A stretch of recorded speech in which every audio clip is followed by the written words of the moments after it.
작은 자 통해 주님이 이뤄가십니다. 감사로 사는 삶 살기 원해.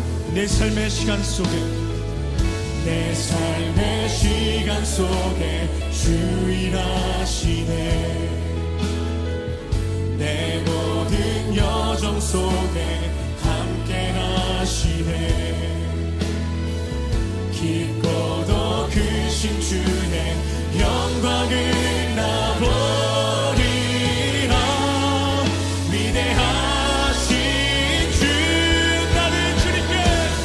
나는 주님께 속한 자 되어 주의 나라 위에 전심으로 살리라.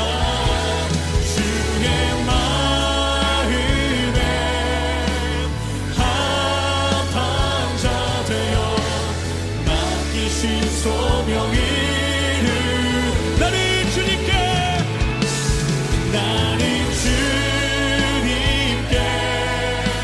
속한 자 되어 주의 나라 위에 전심으로 살리라. 할렐루야. 수협에 함께 하시는 우리 성도님들, 또 방송을 함께 하시는 우리 성도님들 사랑하고 축복합니다.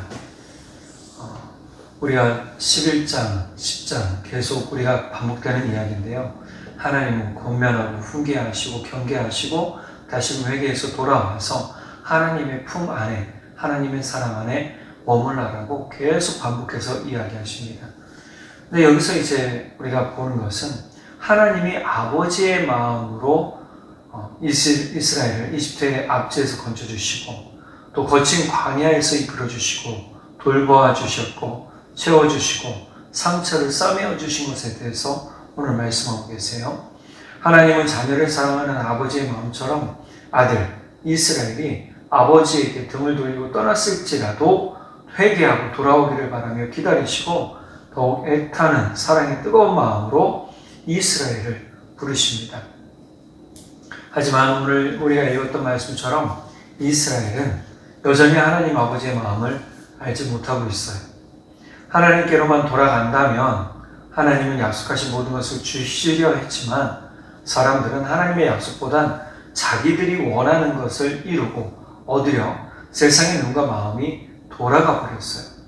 도리어 하나님의 제단을 우상을 섬기는 데 쓰고 하나님의 뜻은 마음에도 담기를 싫어했습니다. 11장 12절에 보면 에브라임은 거짓으로 이스라엘 족속은 속임수로 나를 애워쌌고 유다는 하나님 곧 신실하시고 거룩한 자에게 대하여 정함이 없도다. 에브라임은 요셉의 둘째 아들입니다. 형 므낫세보다 야곱에게 더 많은 축복을 받았고 요셉의 아들이었지만 야곱의 아들로 인정을 받아서 12지파의 이름이 올라가 있어요. 에브라임 지파는 출애굽 과정에서 인구수는 그닥 많지 않았습니다. 약 4만 500명 정도 되었다고 해요. 아주 작은 지파였죠. 그렇지만 이 에브라임 가나안 정복 전쟁을 통해서 아주 큰 세력이 강대한 지파로 성장하게 됩니다. 에브라임 지파에서 나온 성경의 인물이 유명한 사람이 있어요. 바로 모세의 수종을 들었던 여호수아. 요단강을 건너고 가나안 정복을 주도했던 여호수아가 에브라임 지파였고 또 이스라엘의 마지막 사사였던 사무엘이 에브라임 지파였습니다.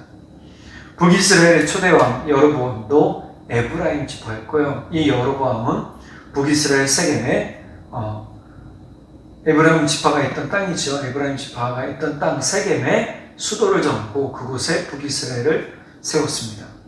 오늘 본문에서 에브라임을 지칭한 것은요, 에브라임 지파만을 지목한 게 아니고요, 바로 북이스라엘 전체를 의미합니다.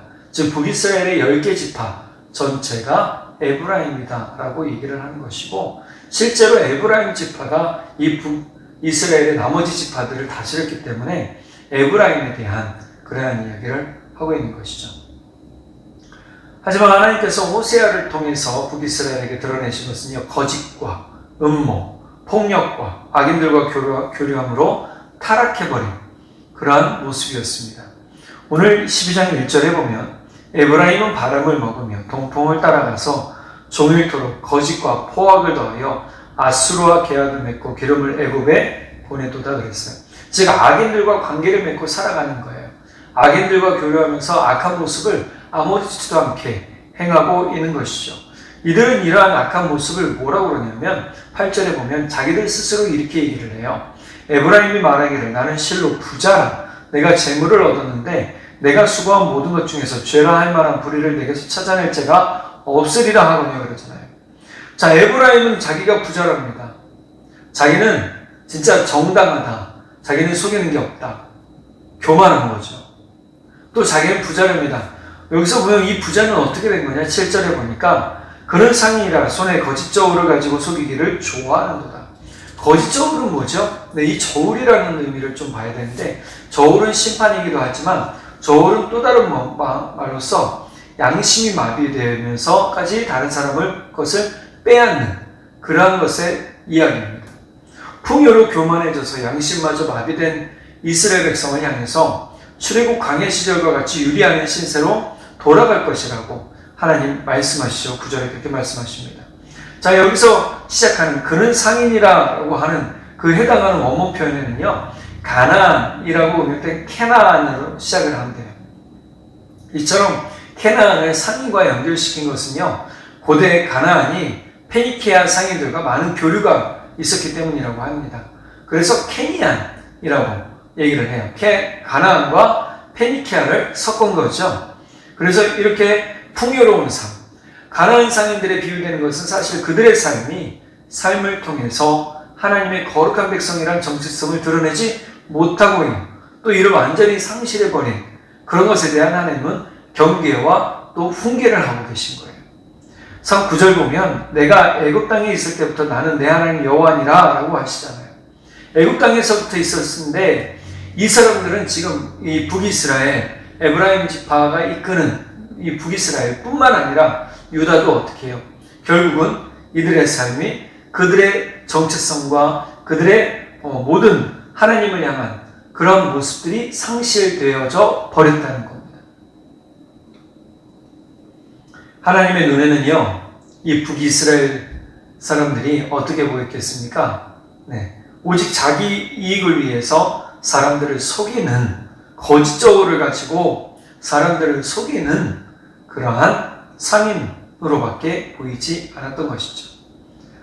좀 더 구체적으로 본다면 이 손에 거짓 저울을 들고 있는 사람들, 이것은요, 총 구약 성경에서는 5번이 나오는데 눈금을 엉뚱한 곳에 표기해서 사람들을 빼앗는 거죠. 사람들의 것을 빼앗고 돈을 더 받아내는 것을 이야기합니다.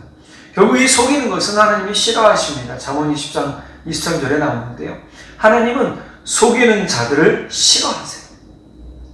그래서 이 속인다라는 건 단순한 행위 자체가 아니고요.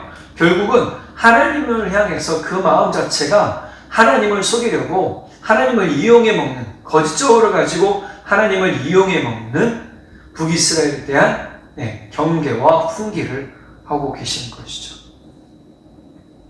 자, 그런 이 북이스라엘의 모습은 어떠냐? 11절 개역개정에 보니까요, 길르앗은 불의한 것이냐? 과연 그러하다. 그들은 거짓되도다.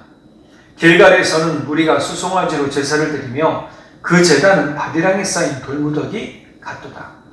길갈은 세겜과 함께 더불어 금송아지 2마리를 만들어서 여기가 하나님이 계신 곳이요 하고 제단을 만들어 놓은 곳이에요. 그러니까 세겜과 길갈에서 제사 드리고 여기가 하나님이다, 하나님이 계신 곳이다라고 했단 말이죠. 거짓말이잖아요. 자, 이런 거짓말을 아무렇지도 않게 했던 여로보암의 그 시작점이 굉장히 핀트가 잘못 시작되면서 결국은 북이스라엘이 하나님과 멀어진 삶을 살게 된 것이죠. 이들의 모습은 어떠합니까? 그 제단은 밭에 쌓인 돌무더기라는 것은 버려진, 방치된 모습과 같더라는 거예요. 그럼 이들이 하나님께 드려진 것이, 제사 드린 것이 하나님 받으셨겠느냐? 그렇지 않다는 거죠. 하나님은 이들의 제사를 받지 않으셨어요. 하나님, 이것이 비단 북이스라엘 뿐만의 문제는 아니라는 겁니다. 남유다에게도 동일함을 드러내시고요. 북이스라엘과 함께 유다도 처벌하시라고 선언하세요. 12장 2절 같이 한번 읽어볼까요? 시작. 여호와께서 유다와 논쟁하시고 야곱을 그 행실대로 벌하시며 그의 행위대로 그에게 보응하시리라. 북이스라엘만 그랬으면 북이스라엘에게만 그랬을 텐데 이게 또 남유다에게까지 전염이 됐어요. 우상 숭배하는 게. 그래서 남유다도 똑같이 북이스라엘의 모습을 쫓아가는 것을 보시고 하나님이 굉장히 비통해 하시는 거예요. 그리고 그들을 처벌하시겠다. 벌 주시겠다라고 선언하시죠. 세번역본에 보니까요. 주님께서 유다를 심판하시고 야곱을 그의 행실에 따라 처벌하실 것이다. 그가 한 일을 따라 그대로 그에게 갚으실 것이다. 자, 여기에 이 12장 2절에 보면 야곱이라는 인물이 나와요. 이 비열한 모습, 북이스라엘과 유다의 하나님을 떠나 속이며 자기들의 이익만을 쫓아가는 비열한 모습, 이러한 모습을 마치 뭐와 같이 비교하느냐? 하나님을 알기 전, 하나님을 만나기 전, 하나님 안에서 변화되기 전에 야곱을 이야기하고 있어요. 자, 그러면 이 야곱은 하나님을 만나기 전 어떤 모습이었는가? 형 에서와 싸운 인물이에요. 이 야곱이 태어났을 때 태어남부터 참 비장합니다. 왜냐하면 형 에서의 발뒤꿈치를 잡고 출생했어요. 형이 먼저 못 나가도록 형의 발뒤꿈치를 잡았어요. 그러니까 산파가 어떻게 하냐? 빨간 실을 형 에서의 손목에 묶어서 들여보내었어요. 그리고 먼저 나온 게 누구예요? 야곱이에요. 그 다음에 형 에서가 나왔죠. 그러니까 끈을 보고 팔에 묶은 끈을 보고 첫째, 둘째 이렇게 표식을 하는 거예요. 자, 그 다음에 형의 배고픔을 이용해서 팥죽 한 그릇으로 장자의 권리를 샀어요. 그리고 그 장자의 권리를 사면서 또 어떻게 했느냐? 아버지에게 형이 만들던 음식을 만들고 팔에 가죽을 둘러서 형이 받아야 될 축복권, 장자의 축복의 기도를 야곱이 가르쳐요. 이것을 형 에서가 알았고 이삭이 알았어요. 그러니 어떻게 합니까? 에서가 야곱 죽이겠다고 난리가 났죠. 어머니 리브가가 야곱을 자신의 오빠가 있던 리브가의 오빠, 즉 야곱의 외삼촌이 있던 곳으로 보냅니다. 그리고 그곳에 도착해서 뿐만이 아니라 외삼촌의 재산을 이용해서 자신의 재산을 불려요. 자, 얼마나 참 꾀가 많고, 어떻게 보면 야, 이 사람 진짜 부자 될 생각 많이 갖고 있다 이렇게 생각할지 모르지만 성경에서는요, 이 야곱의 비열함을 그대로 보여주고 있다는 것은 야곱이 하나님을 진정으로 만나기 전에 본래 사람의 성품이 이렇더라는 거예요. 자신의 유익만, 자신의 이익만을 쫓아다니는 사람을 야곱이 그대로 보여주고 있었다는 것이죠.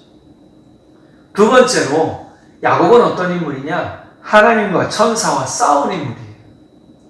야곱과 나루토에서 하나님과 싸웠고 천사와 싸웠습니다. 그리고 천사를 이겼어요.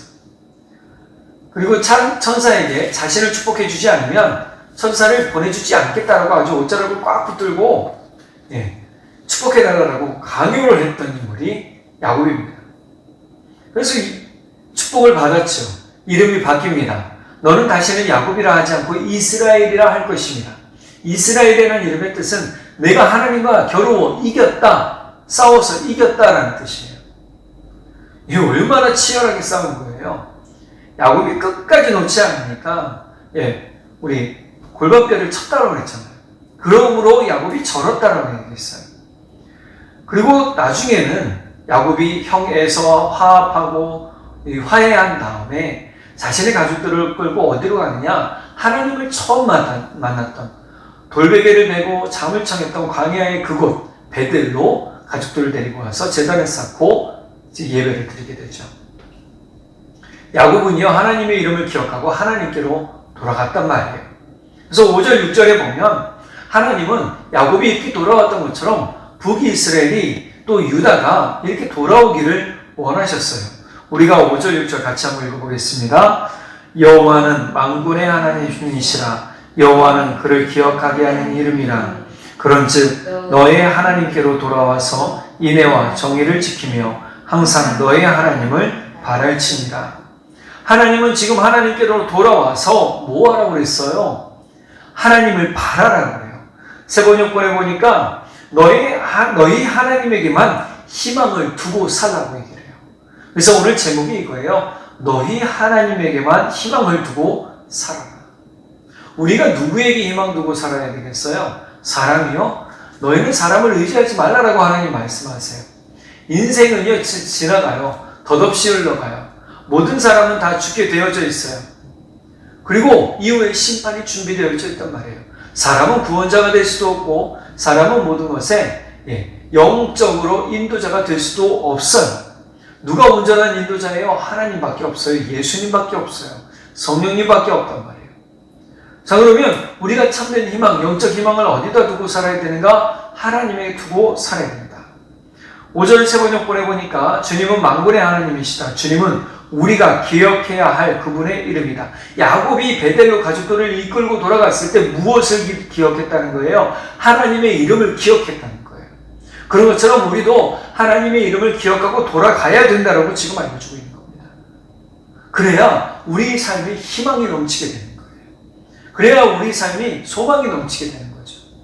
내가 아무리 내 스스로 희망을 가지고 소망을 가진다 해도 이건 언젠가 의심스러웠게 되고, 이건 진짜 맞나라고 고민하게 되고, 이 길을 맞나라고 깊은 생각에 빠지기도 하잖아요. 그런데 하나님 안에 비전을 가지고 기도하며 나아가면 하나님이 주시는 희망이, 그 소망이 우리의 삶을 영원히 이끌게 돼요. 그래서 여호수아가, 우리가 지금 새벽 묵상 여호수아하고 있지만, 여호수아가 나중에 이스라엘 백성들에게 이 소망과 비전을 이야기한단 말이에요. 나는 하나님이 전부다. 우리 가족은 하나님만 섬길 거다. 너희는 너희가 원하는 신을 섬겨라. 라고 얘기를 하잖아요. 우리는 우리 삶에 하나님이 희망이라는 사실을 늘 기억하고 살 때 우리 삶에 진짜 희망이 넘치게 된다는 것을 믿으시기 바랍니다. 자, 그리고 나서 하나님은 계속적으로 이 희망이 무엇인지를 알려줘요. 9절 10절 볼까요? 9절 10절 같이 한번 읽어보겠습니다. 내가 애굽 땅에 있을 때부터 나는 내 하나님 여호와니라. 내가 너로 다시 장막에 거주하게 하기를 명절날에 하던 것 같게 하리라. 내가 여러 선지자에게 말하였고 이상을 많이 보였으며 선지자들을 통하여 비유를 베풀었노라.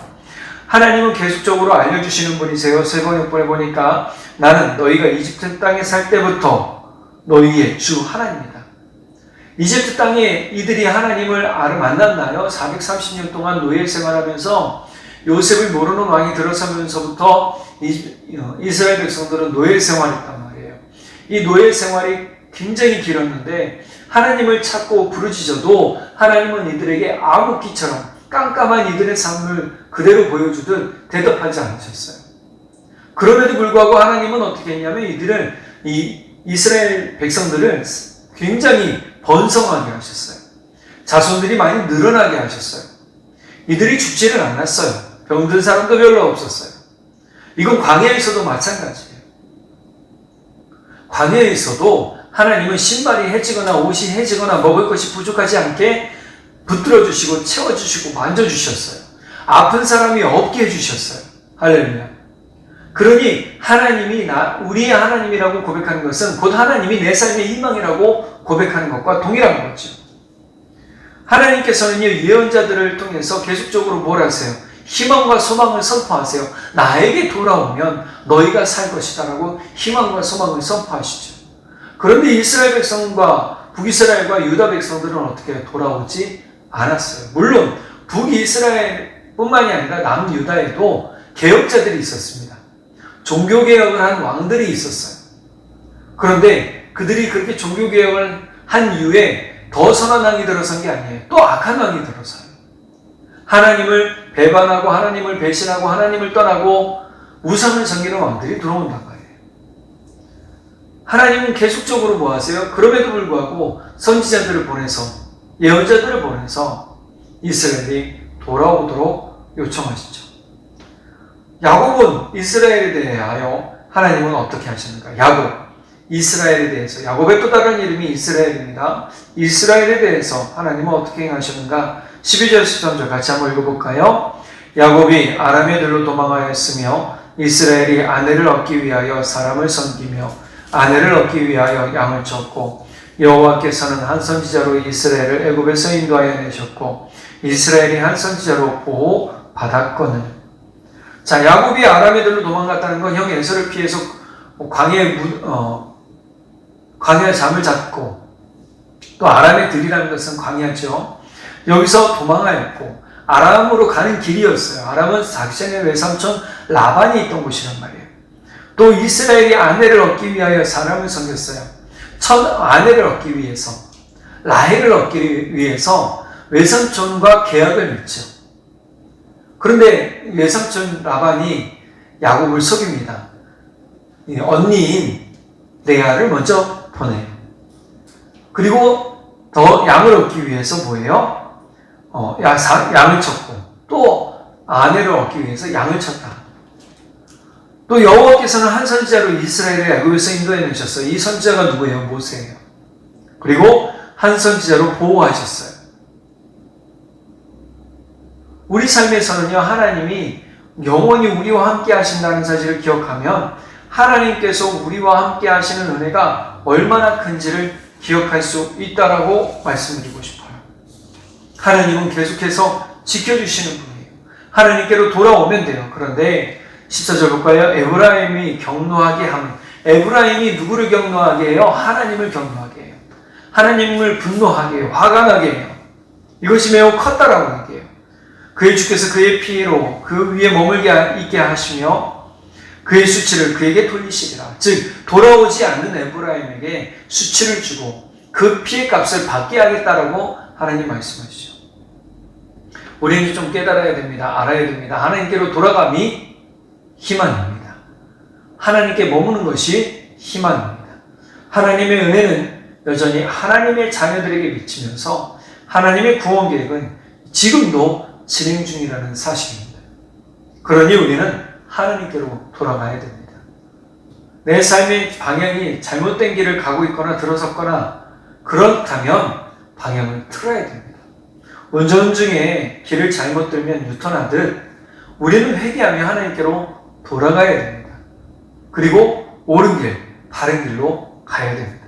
그럴 때 우리 삶과 인생은 늦을지라도 온전한 삶과 인생을 살 수 있게 되는 것을 믿으시기 바랍니다. 옳은 방향, 오직 희망을 주시는 하나님을 향한 방향을 정하고 사는 우리의 인생, 우리 모두의 삶이 되기를 간절히 축복합니다. 기도하겠습니다. 사랑의 하나님 아버지, 참 감사합니다.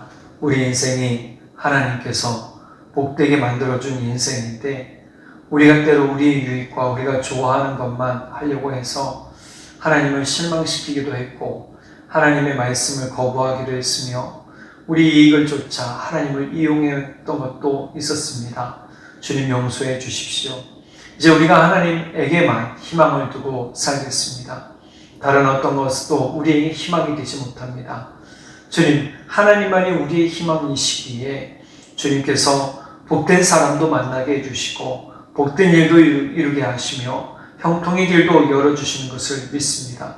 오직 하나님에게만 머무를 때에 오직 우리의 모든 원 포도나무 가지이신 예수님에게 우리의 삶이 접붙임 받을 때에 아름다운 열매를 맺어가듯 풍성한 열매를 맺어가듯 주님 우리가 하나님에게만 희망을 두고 사는 복된 인생들 되도록 성령 하나님 붙들어 주십시오.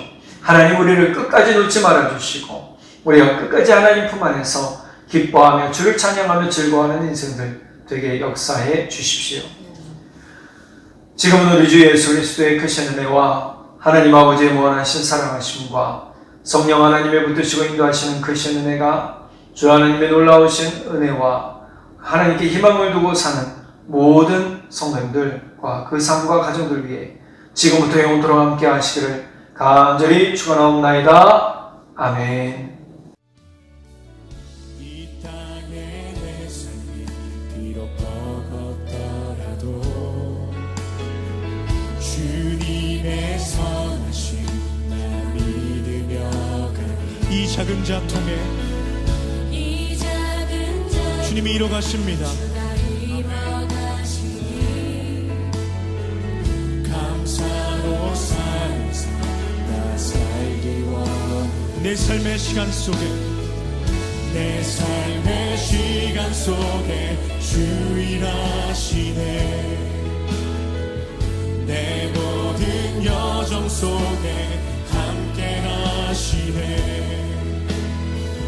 깊고도 크신 주의 영광을 나보리라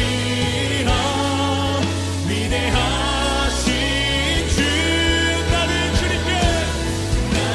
주님께 속한 자 되어 주의 나라 위에 전심으로 살리라 주의 마음에 합한 자 되어 맡기신 소명을 나는 주님께 나는